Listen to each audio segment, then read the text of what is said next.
नमस्कार बच्चों।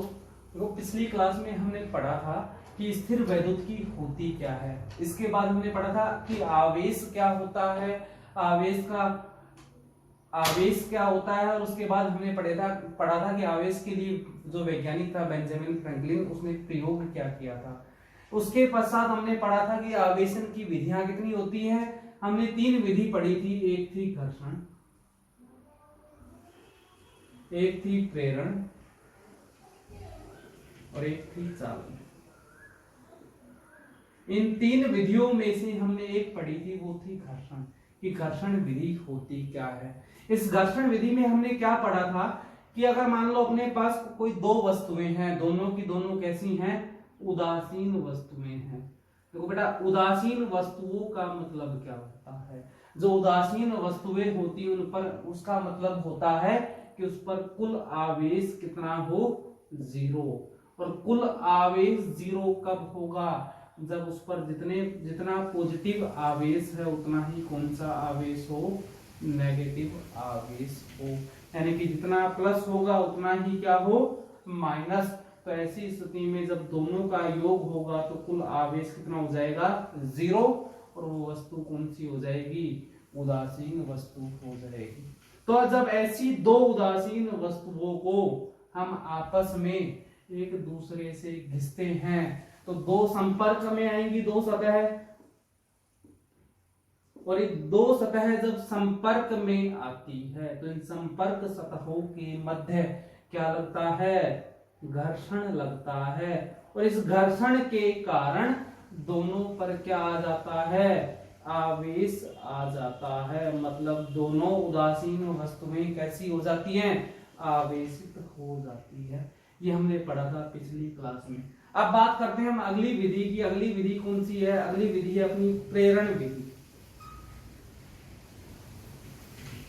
देखो प्रेरण विधि में होता क्या है, माना अपने पास ये उदासीन वस्तु है। उदासीन वस्तु का मतलब क्या होगा, जिस पर जितना धनावेश है उतना ही क्या हो, ऋणावेश। देखो यहां पर अपने पास एक वस्तु है जिस पर 4 धनावेश और 4 ही क्या है, ऋणावेश है। तो ये कैसी वस्तु हो गई, उदासीन वस्तु हो गई। इसका जो कुल आवेश होगा वो कितना हो जाएगा, 0 हो जाएगा। तो ऐसी स्थिति में देखो करते क्या है, इस वस्तु के पास में हम एक आवेशित वस्तु लेकर आते हैं। ये अपने पास उदासीन वस्तु थी, इसके पास में हम लेके आए एक धनावेशित वस्तु। कैसी वस्तु लेके आ गए, धनावेशित। और माना ये है कांच की धनावेशित छड़। तो जब हम इस उदासीन वस्तु के पास, ये अपनी कौन सी वस्तु है, उदासीन वस्तु, इस उदासीन वस्तु के पास हम कांच के क्या लेकर आते हैं, धनावेशित छड़ लेकर आते हैं। तो देखो हमने पिछली क्लास में पढ़ा था कि बेंजामिन जो फ्रैंकलिन था उसने क्या कहा था कि जो समान आवेश होता है, माना समान का मतलब प्लस और प्लस या माइनस और माइनस, ये एक दूसरे को क्या करते हैं, प्रतिकर्षित करते हैं। मतलब एक इन दोनों के मध्य कौन सा बल लगता है, प्रतिकर्षण बल लगता है। तो ऐसी स्थिति में देखो, और जो विपरीत आवेश होते हैं, प्लस माइनस या माइनस और प्लस, देखो विपरीत आवेश एक दूसरे को क्या करते हैं, आकर्षित करते हैं। मतलब एक दूसरे की तरफ एक दूसरे को क्या करेंगे, खींचेंगे। तो यहां पर देखो ये कांच की कैसी छड़ थी, धनावेशित छड़ थी। ये जो धनावेशित छड़ है मतलब प्लस है, ये माइनस को तो क्या करेगी, आकर्षित करेगी, और प्लस को क्या करेगी, प्रतिकर्षित करेगी। इसका मतलब क्या हुआ कि इस उदासीन वस्तु पर जो ऋणावेश था वो एक सिरे पर हो गया, और धनावेश कहां पर चला गया, दूसरे सिरे पर। क्योंकि इस कांच की धनावेशित छड़ ने इस ऋणावेश को तो आकर्षित किया, और इस धनावेश को क्या किया, प्रतिकर्षित किया। अब यदि हम ये अपने पास देखो है क्या, फिलहाल ये स्थिति,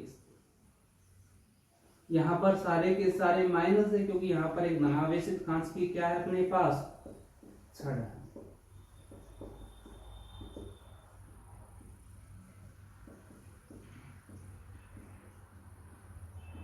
और यहाँ पर प्रतिकर्षण के कारण सारे के सारे कौन से आवेश हैं, धनावेश है। यदि मैं इस तार में ये जो वस्तु थी इसको एक भू संपर्कित तार से जोड़ दूं, ये अपने पास एक तार है, ये कैसा है, भू संपर्कित तार।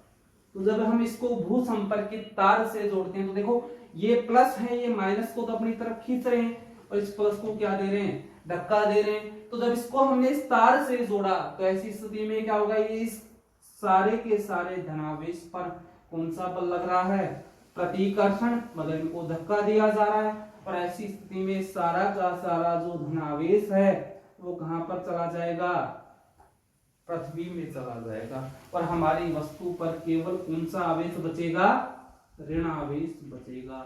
इसका मतलब देखो पहले अपनी कौन सी वस्तु कैसी थी, उदासीन, और लास्ट में कैसी हो गई, ऋण आवेशित हो गई। और यही कौन सी विधि होती है, प्रेरण की विधि होती है। इसका मतलब क्या हो यहाँ पे कि देखो उदासीन वस्तु है, उसके पास कौन सी वस्तु लेकर आए, आवेशित वस्तु लेकर आए। इस आवेशित वस्तु के कारण देखो इस आवेशित वस्तु ने क्या किया, विपरीत आवेश को तो आकर्षित किया और समान आवेश को प्रतिकर्षित किया। जब हमने इस वस्तु को भू संपर्कित कर दिया तो ऐसी स्थिति में जो अपना इसका समान आवेश था वो पृथ्वी से में चला गया और इस पर केवल कौन सा आवेश बच गया, विपरीत आवेश बच गया। और इस प्रकार ये वस्तु कैसी हो गई, आवेशित हो गई। और ये होती है अपनी प्रेरण विधि। अब बात करते हैं देखो हम अगली विधि की। अगली जो अपनी विधि है वो है चालन विधि।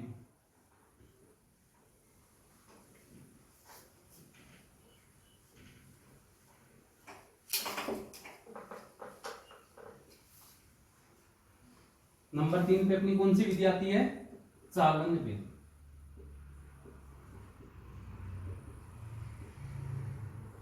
चालन विधि में देखो होता क्या है कि मान लो अपने पास फिर से कोई एक उदासीन वस्तु है। उदासीन का मतलब क्या हुआ, इस पर जितना धनावेश होगा उतना ही क्या होगा, ऋणावेश होगा। ये देखो जो वस्तु इसमें 1 2 3 और 4, 4 क्या है, धनावेश, 1 2 3 और 4 क्या है, ऋणावेश। मतलब इस पर 4 ही धनावेश है और 4 ही क्या है, ऋणावेश। तो इसका कुल आवेश कितना हो जाएगा, 0। तो ये वस्तु कैसी हो गई, उदासीन वस्तु हो गई। अब हम करते क्या है, इस उदासीन वस्तु के पास फिर से कोई आवेशित वस्तु लेकर आते। ये कांच की अपने पास माना एक धनावेशित क्या है, छड़ है।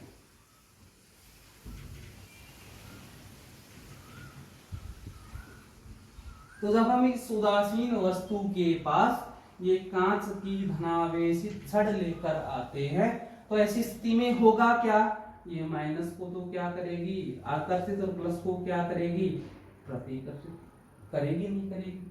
अब देखो प्रेरण और चालन विधि में अंतर क्या होता है। प्रेरण विधि में तो क्या होता है, इस आवेश के कारण जो उदासीन वस्तु थी वो भी कैसी हो जाती है, आवेशित हो जाती है। लेकिन चालन विधि में क्या होता है कि जो अपने पास आवेशित वस्तु लेकर आए, ये जो हम कांच की छड़ लेकर आए, किसके पास लेकर आए, उदासीन वस्तु के पास लेकर आए। इसमें 4 माइनस थे और 4 ही क्या थे, प्लस थे। तो ये कांच की जो आवेशित छड़ है इस पर कैसा आवेश है, धनावेश है। ये अपना कुछ आवेश इस उदासीन वस्तु को दे देती, मतलब इसने अपना कुछ धनावेश किसको दे दिया, इस उदासीन वस्तु को दे दिया। ऐसी स्थिति में देखो होगा क्या, अपने पास plus minus plus minus plus minus plus और माइनस। पहले इसके पास 4 धनावेश थे और 4 ही क्या थे, ऋणावेश। अब इस कांच की धनावेशित छड़ ने इसको 2 धनावेश और दे दिए, मतलब इस पर कुल धनावेश कितने हो गए, धनावेश तो इस पर हो गए कितने, 6, ऋणावेश कितने हो गए, 4। और कुल मिलाकर यदि इसका एवरेज परिणामी मान देखा जाए तो ये वस्तु कैसी हो गई, धनावेशित हो गई। यानी कि 4 धनावेश इस 4 ऋणावेश के कारण क्या हो जाते हैं, निष्क्रिय हो जाते हैं। लेकिन वस्तु के पास कितने धनावेश और बचते हैं, 2 धनावेश और बचते हैं। मतलब इस प्रकार ये वस्तु कैसी हो गई, आवेशित हो गई। और ये अपनी कौन सी विधि होती है, चालन विधि होती है। देखो बच्चों, बात कर रहे थे हमने पहले पढ़ी कौन सी विधि, प्रेरण विधि, और अब हमने कौन सी पढ़ी, चालन विधि। इन दोनों विधियों में सबसे बड़ा जो अंतर है वो क्या है, देखो दोनों में आवेशित वस्तु लेकर आते हैं, इसमें भी आवेशित वस्तु लेकर आए और इसमें भी कौन सी लेकर आए, आवेशित वस्तु। लेकिन दोनों में अंतर क्या है, इसमें जो आवेशित वस्तु थी, प्रेरण विधि में जो आवेशित वस्तु थी, उसने अपना कोई भी आवेश उदासीन वस्तु को नहीं दिया, जबकि चालन विधि में जो आवेशित वस्तु थी उसने अपना आवेश किसको दे दिया, उदासीन वस्तु को दे दिया, जिसके कारण ये भी क्या हुई थी, आवेशित। ये थी अपनी आवेशन की तीन विधियां। पहली कौन सी थी, घर्षण विधि, जिसमें दो वस्तुओं को एक दूसरे पर घिसा जाता था। दूसरी कौन सी थी, प्रेरण विधि, जिसमें आवेशित वस्तु के कारण दूसरी भी कैसी हो जाती है, आवेशित हो जाती है। और तीसरी थी कौन सी विधि, चालन विधि, जिसमें क्या होता था कि देखो जो आवेशित वस्तु हम लेकर आए वो अपना कुछ आवेश किसको दे देती थी, इस उदासीन वस्तु को दे देती थी। ये थी कौन सी विधि, अपनी चालन विधि। देखो बच्चों, इसके बाद हम बात करते हैं आवेशों के गुणधर्म की।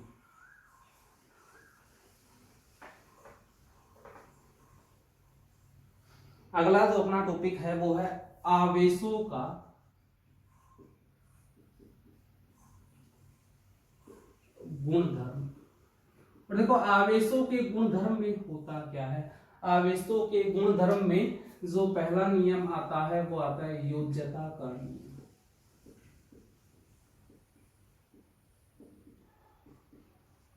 देखो समझो, योज्यता, योज्यता का मतलब देखो क्या हुआ है, एक तरह से योज्यता क्या है, योग है। तो देखो इस नियम में होता क्या है, सबसे पहले हम बात करते हैं आवेश। आवेश जो होता है वो एक कैसी राशि होती है, अदिश राशि। देखो बच्चों, अदिश राशि कौन सी होती है, जिनकी कोई भी दिशा नहीं होती, मतलब इसकी दिशा नहीं है, केवल क्या है, परिमाण है इसका। तो एक ऐसी राशि जिसकी दिशा नहीं होती, केवल क्या होता है, परिमाण, वो कैसी कहलाती है, अदिश राशि। और आवेश एक कैसी राशि है, अदिश राशि है। ठीक है, माना हम बात करते हैं निकाय की। ये एक निकाय है अपने पास, ये अनेक कणों से मिलकर बना हुआ है। माना इस निकाय के अंदर यहाँ पर 5 कूलाम का आवेश है, प्लस 5 कूलाम का, यहाँ पर -4 कूलाम का आवेश है, यहाँ पर प्लस का 3 कूलाम का आवेश। इस निकाय है, इस निकाय के अंदर कितने आवेश हैं, अपने 3 आवेश हैं इस निकाय के अंदर। और तीनों आवेशों के जो मान है वो एक का क्या है, 5 कूलाम, दूसरे का -4 कूलाम और तीसरे का कितना है, 3 कूलाम। तो यदि मैं इस निकाय की बात करूं, इस निकाय का कुल आवेश कितना होगा, तो यदि हम इस निकाय के कुल आवेश की बात करते हैं तो निकाय का जो कुल आवेश होगा उसमें क्या होता है कि देखो इस निकाय में एक आवेश तो कितना था, 5 कूलाम का, प्लस का, दूसरा कितना था, -4 कूलाम, और तीसरा कितना था, प्लस का 3 कूलाम। तो कुल आवेश क्या होगा, कुल का मतलब जोड़ दो, तीनों को जोड़ दो, जोड़े तो देखो 5 और 3 8, 8 में 4 के कितने बचे, 4 कूलाम। और ये कैसा, इस पर प्लस का आवेश है, मतलब ये जो है इस निकाय का कैसा आवेश हो गया, कुल आवेश हो गया। और यही किसका नियम है, योज्यता का नियम।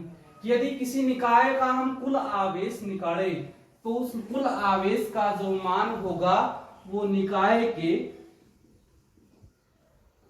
आवेशों के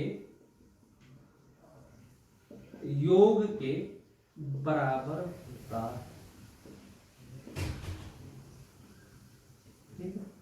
निकाय का जो कुल आवेश है वो निकाय में जितने आवेश हमारे उपस्थित हैं उनके योग के कैसा होता है, बराबर होता है। यही होता है किसका नियम, योज्यता का नियम।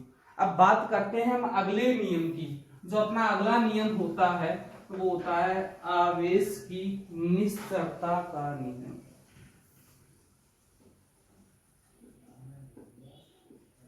आवेश की निश्चरता का नियम। और देखो आवेश की निश्चरता, इसका मतलब बेटो देखो क्या होता है कि जो आवेश होती है, जो आवेश अपना होता है, ये स्वतंत्र राशि होती है। कैसी राशि होती है? ये स्वतंत्र राशि होती है। मतलब इस आवेश का मान प्रत्येक निर्देश तंत्र में, निर्देश तंत्र क्या होता है? यहां पर आया निर्देश तंत्र। देखो निर्देश तंत्र हमने 11वीं क्लास में पढ़ा था कि निर्देश तंत्र होता क्या है। जो शब्द है निर्देश तंत्र, ये किसी कण की किसको दर्शाता है? स्थिति को दर्शाता है। निर्देश तंत्र जो है वो कण की किसको दर्शाता है? स्थिति को। तो ये एक आवेश जो है वो स्वतंत्र राशि होती है, मतलब इसका जो मान है वो प्रत्येक निर्देश तंत्र में कैसा होता है? समान होता है। या ये कहा जाए कि यदि स्थिर अवस्था की बात करें या फिर गति अवस्था की बात करें, ठीक है, इन दोनों ही स्थितियों में आवेश का जो मान है वो अपरिवर्तित रहता है। यानी कि यदि अपना निकाय स्थिर अवस्था में है या फिर निकाय कौन सी अवस्था में है? गति अवस्था में है, तो भी आवेश का मान कैसा रहता है? अपरिवर्तित। माना अपने पास निकाय था एक, इस निकाय का कुल आवेश है प्लस का 5 कूलम। तो जब ये आवेश स्थिर अवस्था में था, मतलब स्थिर था, ऐसी स्थिति में भी इसका आवेश कितना रहेगा? 5 कूलम रहेगा। और यदि ये आवेश गति करने लग गया, ये जो निकाय है अपना ये क्या करने लग जाए? गति करने लग जाए, तो भी इसका आवेश कितना रहेगा? 5 कूलम रहेगा। यानी कि इसका अर्थ क्या हुआ? आवेश का मान कैसा रहता है? निश्चित रहता है। चाहे अपना जो निकाय है वो गति करे, चाहे अपना निकाय कैसा रहे? स्थिर रहे। और यही होता है आवेश की निश्चरता का नियम। बेटा अब आगे बात करते हैं। जो अगला नियम है अपना तीसरा, वो होता है आवेश संरक्षण का नियम। अब बात करते हैं आवेश संरक्षण के नियम की, कि आवेश संरक्षण का नियम होता क्या है। बेटा हमने ऊर्जा संरक्षण का नियम पढ़ा था 11वीं क्लास में, या उससे छोटी क्लासों में हमने पढ़ा ऊर्जा संरक्षण। क्या होता था ऊर्जा संरक्षण का नियम? कि जो ऊर्जा है वो ना तो क्या की जा सकती है? उत्पन्न की जा सकती है, और ना ही नष्ट की जा सकती है। मतलब ऊर्जा जो है ना तो उत्पन्न होती है और ना ही नष्ट होती है, बल्कि एक रूप से किसमें चली जाती है? दूसरे रूप में रूपांतरित होती है। और ऐसी प्रकार का नियम किसका होता है? आवेश संरक्षण का नियम होता है। जो आवेश संरक्षण है अपना, इस आवेश संरक्षण में होता क्या है कि माना अपने पास एक आवेश है, तो वो जो एक आवेश है वो ना तो क्या होगा? उत्पन्न होगा, ना ही क्या होगा? नष्ट होगा, बल्कि एक स्थान से कहां पे चला गया? दूसरे स्थान पर स्थानांतरित हो सकता है।